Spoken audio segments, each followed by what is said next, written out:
Welcome everybody. This is Eric. This is my channel, Cajun Blade. Today we're gonna try something different. I've had requests and questions about setting a bevel. I did a video on how I set a bevel through mid-range, but come to my realization that there really isn't a lot of good information on somebody who is completely green to honing. Now, with a disclaimer up front, I'm gonna tell you, you should never learn how to shave and hone at the same time. That's bad business. With that said, I absolutely know you're gonna do it. 90% of people do. But it's a mistake that costs you razors. It's a mistake that costs you frustration. It set you back months. My advice is to get a good honer. There's join a forum, find out who's honing, and pay somebody to hone your razor, or send it to, they got a couple of vendors out there that hone razors. You can do that too. Get a razor honed, know what it's supposed to feel like. Buy a shave ready razor, but I will caution most shave ready razors. I've never bought a shave ready razor that was shave ready, in my experience. Most of them aren't, not on eBay. Anyway, so there's my disclaimer. Don't learn how to hone and shave at the same time. Know what it's supposed to feel like.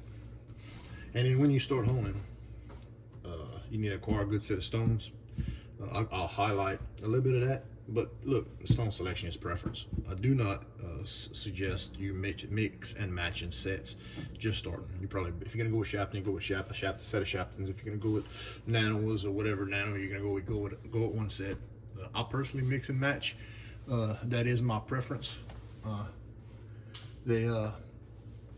Checking my phone real quick. Make sure we're videoing. Yeah, okay, we're good. So I'll mix and match my own set, but it's to my preference. And like I said, I do not suggest you doing it, especially at first. So what do you need to set the bevel? Okay. First thing you need is a good bevel setting synthetic, right? And then what are you trying to accomplish? Let's go to that first. So I've got two razors here to show you. I'm using gold dollars because these are some razors I use to test. All right, this razor, as you can see the spine wear. I was not using tape when I first got this razor. I still don't need to use tape. And you can see the bevel, right, has worked up a little bit, okay? That's the razor's keeping its own geometry, right? Bevel's straight. This razor hasn't been honed on anything but tape. And you can see it, gold dollars on notorious to rust. This is one that when I went to work, come back and had some pitting on it, so it got thrown in the bin with test razors. So let's forget about that. But what I will show you is there's no spine wear. It's been honed on tape, and the bevel's smaller. Okay. Then you have one here. That's an old razor I bought. That was a frowning razor that I've been slowly but patiently trying to turn that frown into a smile. Okay. And every time I hone it gets a little bit better, but I am in no rush. I don't care what somebody else thinks about the razor. I have it shaving good, and eventually that little what was developing from bad hone techniques, that frown, I'm turning into a smile. And there's nothing wrong with a smiling razor. They shave good. They're not hard to hone. A frowning razor, on the other hand, it can be an issue. So okay, your bevel. Your bevel is that cut line here on the bottom that rides the spine and follows your geometry down.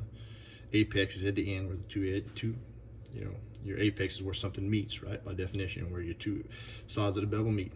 Okay. I think it's a debate for other people to argue, but anything between 16 and 20 bevel angle, I find shaves okay. I use a cheap plastic caliber, and I'm still very cautious not to touch my apex when I do my measuring. It's an equation used through spine thickness here, and then I lay mine down slowly, okay, and I measure that width.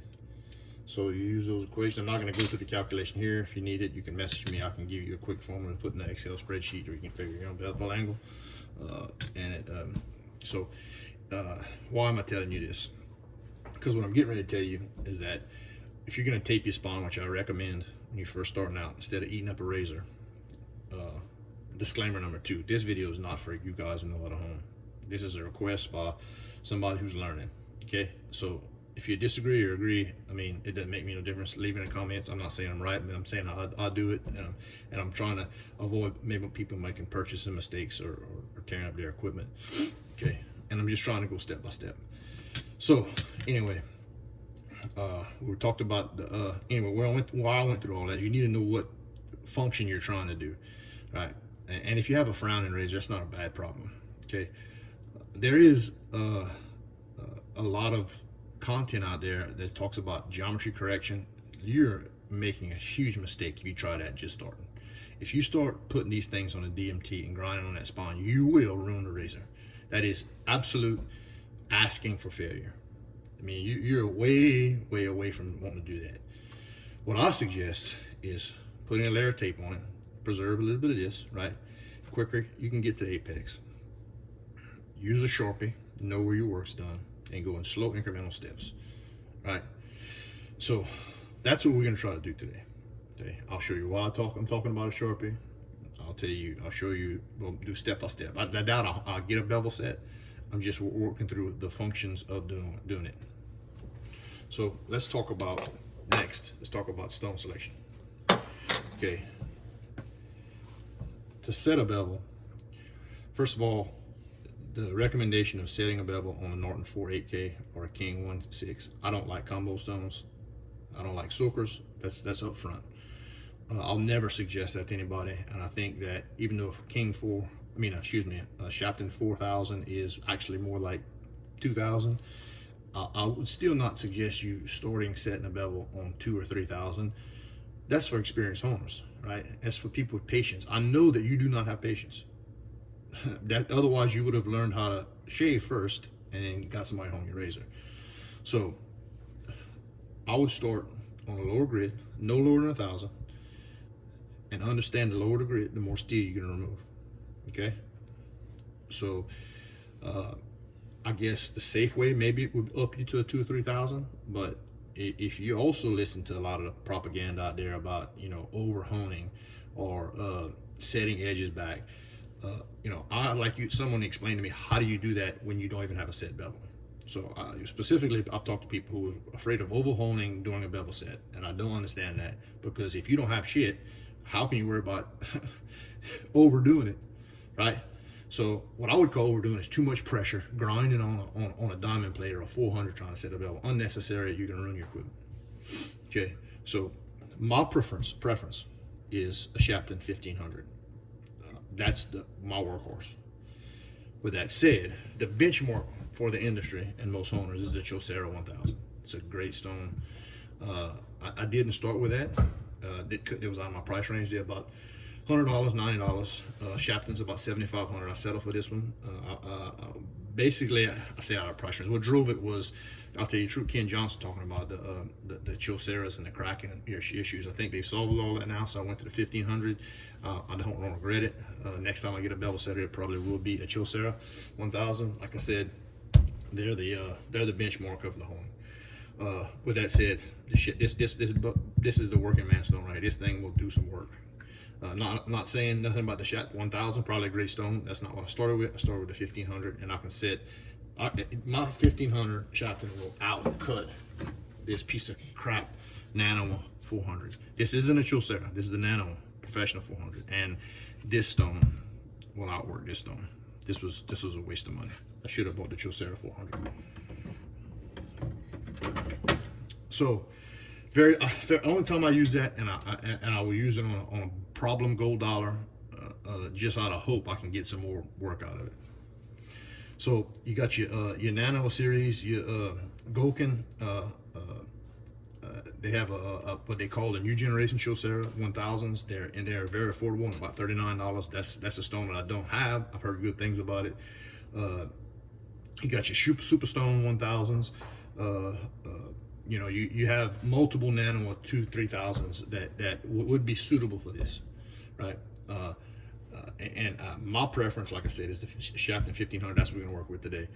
But none of those stones the only ones I would steer you away from is soaker stones. And just because if you're already starting this before you should, you're not showing much patience, so you're not gonna have the patience to soak a stone. And then you're gonna end up doing it, it's gonna dehydrate on you, you're gonna set yourself back in that way. So go with Splash and go with something that's user friendly. Do your research, right? And try to listen to people who know what they're doing. And I'm not talking about myself. I mean, you got plenty of good honers out there that will verify most of what I'm saying. So we talked about what it is to set a bevel. Now we're going to talk about my prep. So this stone's lapped, but I will go ahead and well, let's talk about one thing: a good lapping plate. So I made this stone. This DMT. It's just the skins for them you can buy. Put on a piece of hard plastic, and it's light. I like it. It's true. I check it true with my straight edge. I keep a straight edge all the time. This is another smaller one. Some China plates I made. This is my DMT. It's a double plate. One side I bought it with a 1200. I put a 600 on the back side. It's heavier. I like to use my homemade plates. They're a lot lighter, less likely for me to damage a stone. But you use what you want, just as long as you get a good plate. So I check personally, I lap every time I finish to know to fit back, be clean. Then I check again before I start, just to make sure there was no warping in the stone. And this is how I start. How I set my honing area up. I keep all my clean DMT here, and anything dirty goes here. It don't move back to here till it gets washed. I don't want to mix particulate on top or grit on top of my stones. That's the routine I have developed. Okay, so I'm gonna take my stone. Ain't no magic to this. This is how I do it. I don't measure it. There you go. Use this one. Get much water. Use it under constant water. It's starting to grab a little bit. And what you're looking for, your lines will show in your low areas, right? And your stone's gonna take its most abuse through this area, especially if you don't rotate your stone as you hone here, okay?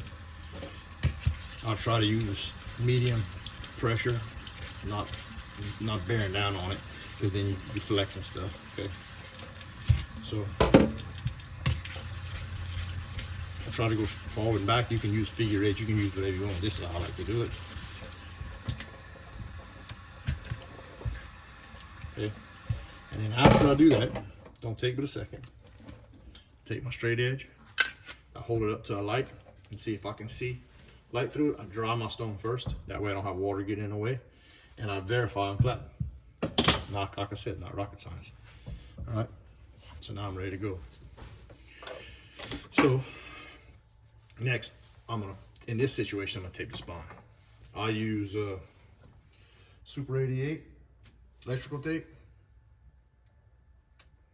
That's my preference. It's a little thicker than others when I use electrical tape. I would suggest using a 3M product or a product that advertises thickness on the box when you buy it. That way you can use that whenever you calculate in bevel angle, and you know what you're adding to it, or just measure it after you add your tape and you know what you got. So now my razor's ready, right? Not quite. So I'm gonna take my loop. These are the two I use. This is a 10, this is a 30 by 60. This is my workhorse. So now I'm gonna take my loop and I'm gonna look and make mental notes of what that bevel looks like. Okay? See if I had any chips along the way that I know I have to fix. This one doesn't. The next step I'm gonna do is I'm gonna take my Sharpie and I'm gonna try, man, just easily go along the apex bevel. All right, here you go. And if I had a chip, this is something I do, I'll put a little little dot like that where my chip's at. That way I can visually pick it up and know I'm working a certain area. Okay, so my stone, I want to make sure it's good and wet when I start. Okay, so now I know what my bevel looks like, know if I have any work to do. My Sharpie is marked on here. That way I know where I'm hitting at, if I'm getting to the apex along the blade. So you can do half strokes, you can do circles, or you can do X strokes, or you can do a rolling X stroke in the situation where you have a problem where you're trying to create more of a smile on the razor.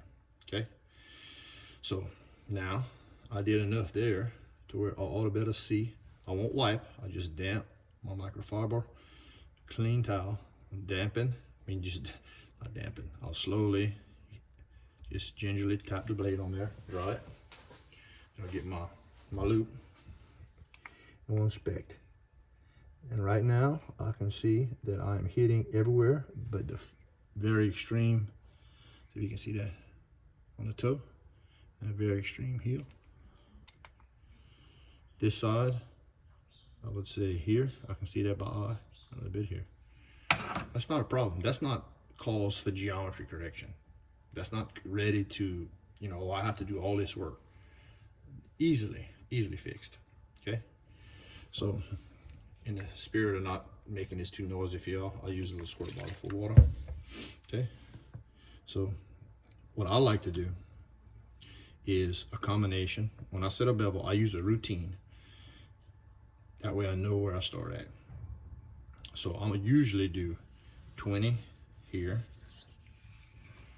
right? And then 20 there. Then I move to 15 here, and 15 there. Then I go 12, then I go 12, then I go 10, 10, 8, 8, 6, 6, 3, 3, and then I move into circles. My circles, I generally do 5 laps of circles. A lap is here and back. And when I'm done, I'll dampen my stone again, and I'll do 15 X strokes. If the razor is a smaller razor, my X stroke will look more like this.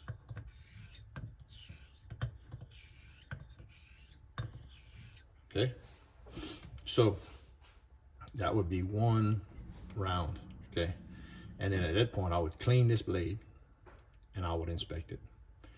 And if I have hit everywhere, because I can see the 1.5K striations from heel to toe, at that point, I won't sharpie it.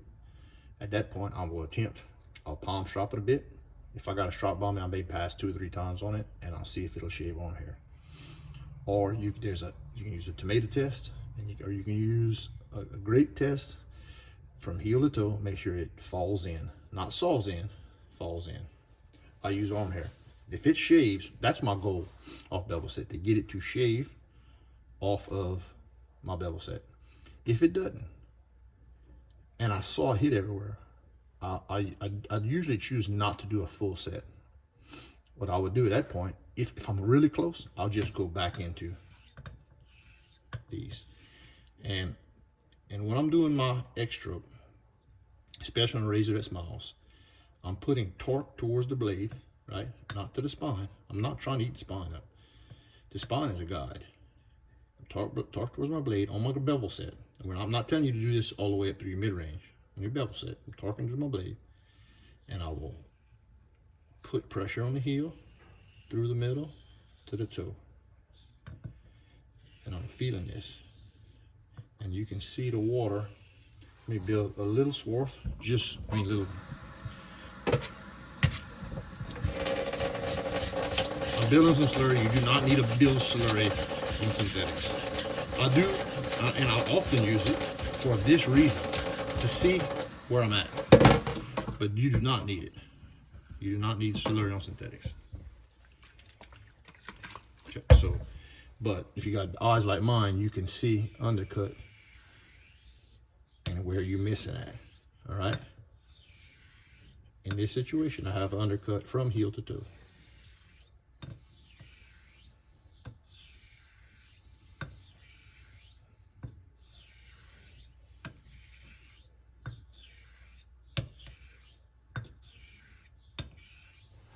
Okay. I can see without a loop. Just a little bit. Now this razor was not in bad shape. I've already polished up. I can use a little more work on this heel. I've already polished up from heel to toe. On a razor that was shaven, or a razor that fell off and you want to refresh from the bevel set, it's not going to take a ton of work. If you bought a razor off eBay, all bets are off. No telling, you don't know how much work you're gonna have. And I'll go through some tricks that you can do to help you out. But the main thing to remember, whether you're doing your half stroke or your circles, you want to take that bevel, and you can use your second hand as a guide. I wouldn't push on this blade and over torque it. You're torquing blade forward, not trying to grind the spine. Okay? You're just trying to make sure you're contacting.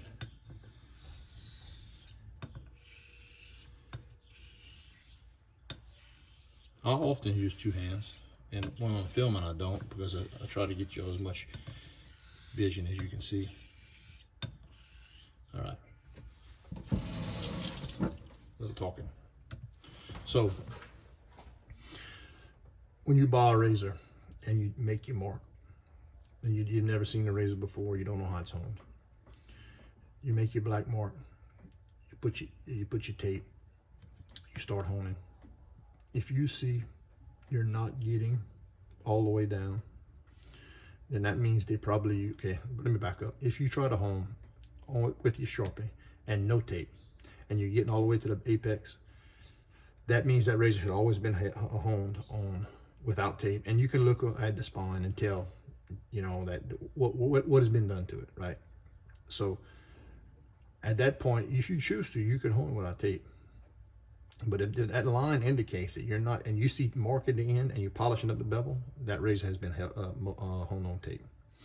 You can add tape at that point, or you can continue to hone till you eat up steel till you get a fresh bevel all the way and get that, you know, basically go to if you don't want to use tape, you'll have to wipe that end of the apex off. So now if you got one layer of tape and you're still not getting down there, that razor was probably honed on 2 layers of tape. And where you'll see that at is your old Sheffields and some of your old ERNs, you know, that stuff out of Germany or Sologen. That those, you gotta remember, those guys were grinding this by hand, and they don't have a lot of them don't have perfect spines. So the answer to that, some people have they've taped up to 1 or 2 or 3 layers of tape to be able to get down on the cutting edge faster, so they don't have to just waste steel. And that's not a bad idea. You know, if I got a nice 6/8 or 7/8 Sologen that I have to hone on 2 or 3 layers of tape, and it doesn't affect my end result of my shave, and my bevel angle is acceptable to me, and I'm not eating, you know, steel and turning that razor into, you know, really changing the razor, then who's at to say that's wrong if I'm enjoying it, right? So I prefer not to hone on tape, but I will, and I don't judge people who do hone on tape. It's a tool in this process, right? So, and it's a valuable tool. And you know, if I hone a lot on test razors because I'm testing stones or practicing or doing something, trying to get it better at technique, I may tape it up just to save the steel. Okay, these gold dollars ain't expensive, but you know, it's a pain in the butt to wait on them. So anyway, that's a, you know, I'm trying to break this down as simple as I can. Okay, so when do you know your bevel is set? Your eyes are gonna have to tell you that. Okay, you have to see it is correct first. Then if you see it's correct, then you move to a thumb. I didn't mention it, but a thumbnail test, grape, tomato test, or shaven hair. I don't always use the thumbnail test. If I go around and I don't shave, or I feel something wonky as I'm going back and forth, like something ain't right, because again, I ain't got the best eyes, I will wet my thumbnail and drag it across like this, right? And what I'm looking for, just a slow drag, no pressure, you don't want to cut yourself, right? Is I want to feel if that is a smooth pull through the nail, or I feel some restriction and some biting. And if you see feeling that biting, that's telling you that you have an issue on the apex. If it's that you may not better see with a 10x or a 30x loop, and if you look good enough, you will. But it's telling you that there's a chip, or the edges folded or failed right there, and that's the reason you're not shaving, right? So, like I said, my normal routine: go through one set, palm strop, dry it off, try to shave on hair. Shaves on hair from heel to toe, I'm happy. I'll move to my mid-range, where I shall spend. I tell you, I may go back to just for another 15 laps on my bevel setter. I spend a lot of time on my mid-range. To me, in my way I look at this, is my mid-range work is an extension of my bevel set. I don't want to rush through it. Okay. So, but the thumbnail test is probably a good test for most people to do. Right. Just about recommending it. Just be careful not to put pressure and cut into your thumb. I don't want you to cause your hospital visit.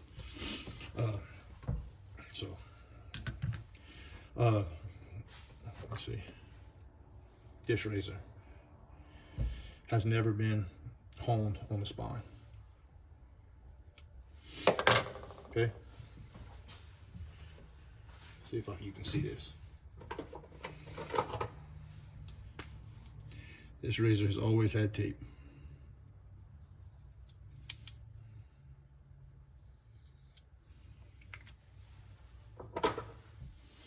I'm gonna hone it without tape.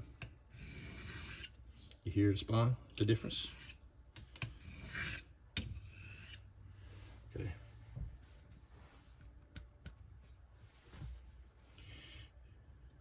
If you can see here, I still got Sharpie up.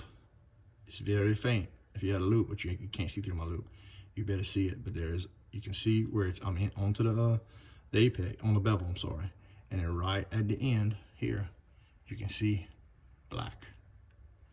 That's because the geometry, I've been elevating it with electrical tape, and it's been getting down there, and now it hasn't. I can be back to a clean apex in about 15 to 20 strokes here. All right, I'm not gonna go that far because I want to keep the razor like it is. But if you keep honing, you're gonna eliminate that little last piece that I'm not touching. You can see it good right there. All right. So before I close, my suggestion is always follow a standard routine and repeat that. That way you have a benchmark to go off of. Whether it's my routine, your routine. I mean, you got Devin Jackson does a lot of really good stuff. He's a very meticulous guy. Caleb McCullough, Ken Johnson. You got Marty with Marty Shave Test. There's a lot of good guys that have routines. Pick one for you, stay with it, document your work, write it down, keep notes. I keep mine on my phone. I mark all my razors some capacity with, that way I have, I don't know if you've seen that, but so that way I have a record of what they are. That way, if you have trouble, you enable yourself to make incremental changes if you know what you did before. If you don't know what you did before, you're flying blind by the seat of your pants. And you're excited and you're rushing and you're gonna damage, a 100-year-old piece of history that would have been a fine shaver that probably didn't have a lot of problems before you put your hands on it. So the whole, geometry correcting angle, if you're having problems on a bevel set, there's a 90% chance it's you are the problem and not the razor. Even I hone razors. I got a couple of my razors, they got wonky old razors that have messed up spines, and I hone them and they shave perfect because I've chose not to correct them, right? And I've honed them how I purchased them. I did a little research. I looked at the razor. I did gently, and I figured out how they honed it, and I tried it that way, and it's honing great. And I'm gonna stay with that. The only thing I really correct often is the heel, right? And I don't like hone. I won't hone on a stabilizer. I don't like when they're in the way. And I've seen more razors have messed up, bevels because of people honing on stabilizers. And so I choose to eliminate that problem and make my life easier. So that I have a video on that. I would tell you to be very careful at doing it and do it with a Dremel. A lot of your razors that have frown problems, that's what brought it on. Okay. And some of that frowning problem is a problem with the grind on the spine, and then you may be forced to do some kind of correction. I don't wobble test. I mean, you can tell you where your work's at. I don't stress over having bad geometry, because I know I can hone through it. Work with the razor, not against the razor. This is not as complicated as what people like to paint it. It's also not as simple as people like to play. I mean, you have some honers out there that are liking this to a religious experience. I mean, look, it's steel on stone. It's not difficult. Once you figure out what you're doing, and once you figure out how to attack different areas, I mean, there's tricks. If you know this is an area, and I've had them that I can't get down to, somebody may not like to see this, but I will sometimes put my finger there to try to get down on it. That's not something I want to keep doing. So as I hone through that, and I get it to match the rest of it, then I don't have to anymore. I'm not forcing it down, right? Or if I have an issue here, I may hold it like this and just put a little pressure on my thumb, right? That shouldn't be every razor right here on my finger. Thumb, finger, right? But you do run into those problems, especially if you're shopping on eBay. The reason why people tell you do not learn how to shave at home, because most of the people attack it the same way. They want to start shaving, they buy 6 eBay razors, and they buy a set of stones that the first person that they thought was cool on the internet suggested, and bam, there you are. Now you're fighting problems that you didn't even have. So most of my videos are to show you can do a lot with a little, trying to show you ways to save yourself and save a headache and save money. A lot of people are out there trying to sell things. I'm not. So that's why I've always been leery about suggesting stones to people. But I understand from talking to guys that follow the channel that, I mean, they're just looking for some guidance that they can trust. So I am no hone master. You got plenty of them out there. I didn't start a whole long time ago, and I'd like to see everybody that puts their hand on this succeed, right? But I won't paint a simplistic picture. I hit this thing like a blitzkrieg and honed a shit ton of razors, and that's the only way that you will pick up what you need to be confident in yourself, is to hone, and not to watch YouTube, and not to stare at your stones. You need a hone, right? And then you'll pick it up way faster than you thought if you hone it.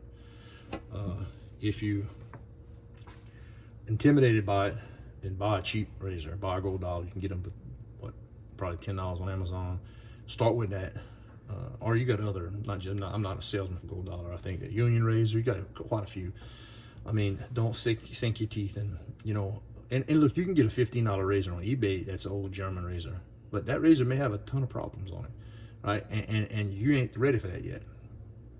So I would suggest, number one, again, go buy a hone razor from a reputable dealer, or buy a razor off eBay and get a honer to hone it, and then start learning how to shave first. That way you recognize what a good hone razor feels like, because we haven't even talked about stepping up through the progression. I'm just talking about bevel setting. That'll be for another video. So, I have forced myself to shave off of my bevel setters, whether it be natural or synthetic, because I want to know what it feels like.